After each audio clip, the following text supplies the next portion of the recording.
Today, we are painting another miniature by Grimdark Ohio. The first mini that we painted for Grimdark Ohio was the Grub. You may want to check the full painting video of the Grub. I will put the link of the video at the description below. This shaman is one of the smallest mini that I have painted so far.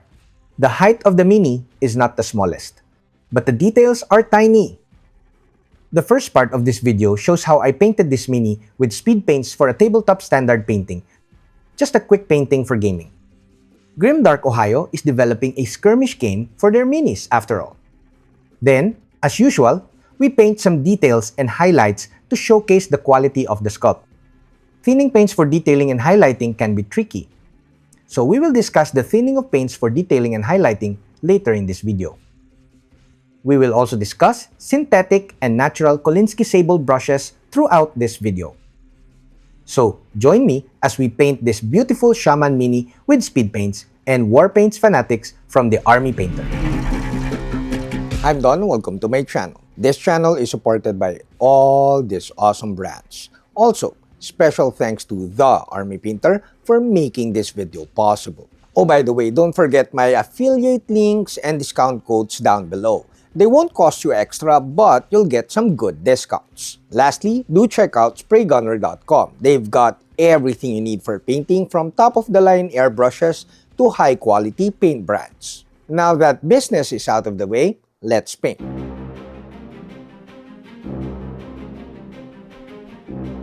We start with the loose Zenithal Prime with my Aventus airbrush. You may use a sponge or a dry brush for your underpainting, but the airbrush is more efficient, most especially if you are priming multiple models. Painting with speed paints over a Zenithal Prime or a light-colored primer is the best way to jumpstart any mini painting project. Similar to dry brushing or sponging, painting with speed paints and washes feels carefree and is very relaxing. I simply blocked brownish colors to better see all the details of this mini. Speed paints dry very fast, so take note of the small graphics of the dilution of each color. Mixing a small amount of speed paint medium adds more transparency and slows down the drying of speed paints a little bit. Slower drying time helps prevent the hideous stains you produce when painting with speed paints. As you can see in the video, speed paints render very well over very detailed and textured minis. One of the ways to paint with speed paints is to overload your brush when applying over the mini. Much like washes, speed paints are very runny paints, and runny paints will slowly build up in the ferrule, the metal part of your brush. The built-up paints will slowly kill your brushes, so rinse your brush as often as you can, and I highly recommend you use cheaper synthetic or cheap pseudo Kolinsky brushes. We will talk about how to spot good Kolinsky brushes later in the video. This first round of speed paints is almost good for gaming already. Now, we do slap chop and apply a second round of speed paints.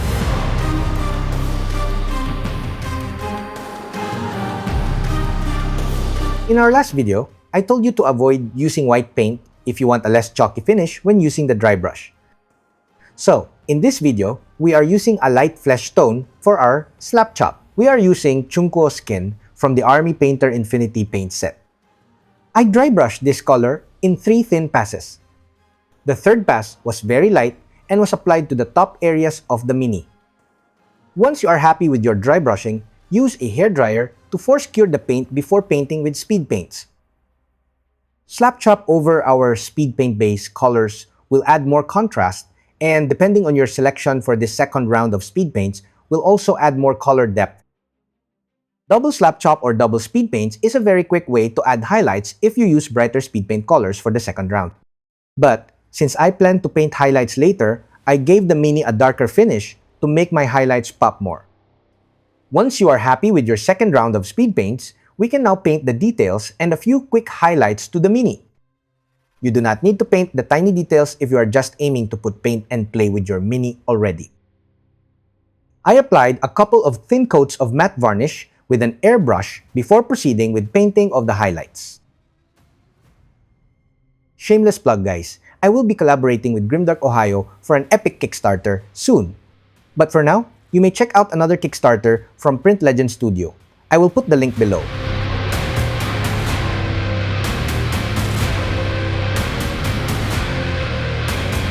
After liking this video, give this video a thumbs up and consider subscribing to my channel.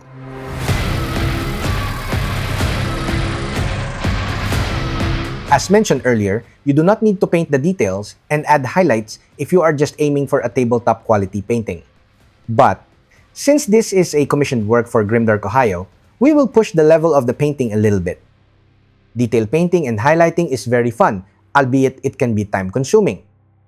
The keys to having fun when painting details and highlights are 1. Thinning your paints properly, and 2. Using a good quality brush. You want to add flow to the paints, but not too much when painting details and highlights. A very rough ratio for thinning would be 4 to 5 parts paint and 1 part thinner medium or water.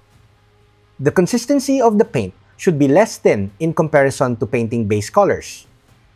You will know if your thinning is not enough, if your finish is chalky, or if it feels like dragging chalk when painting highlights. Now, your thinning is too much if your paints are runny and have less than ideal coverage. If you are new to painting miniatures, finding the sweet spot of thinning for details and highlights can be tricky. But with enough experience and knowledge of your paints, you will get the hang of it sooner rather than later. Now, before my final thoughts, a huge thanks to all my patrons at Patreon. Warpaints fanatics are creamier or thicker than most acrylic hobby paint brands in the market today. Warpaints fanatics needs a bit more thinning than usual. But, as mentioned earlier, you should get the hang of thinning Warpaints fanatics sooner rather than later. Painting tiny details and very fine highlights elevates any mini painting. But it can be very frustrating if you are using a crappy Kolinsky brush or a synthetic brush with a hook tip. There are a ton of high-quality Kolinsky brushes from established brands like Da Vinci and Winsor and Newton.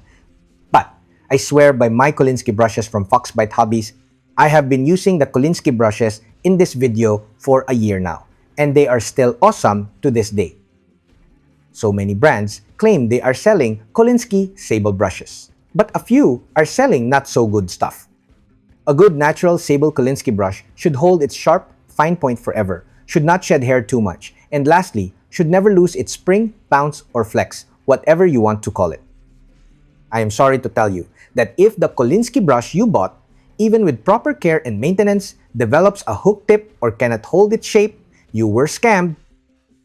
So, buy high-quality Kolinsky brushes from established brands like Da Vinci or Winsor and Newton, or check the very good Kolinsky brushes by Foxbite Hobbies.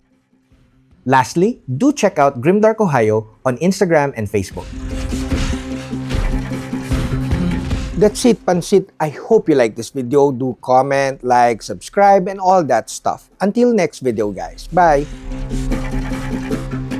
If you like this video, YouTube thinks you like this other video.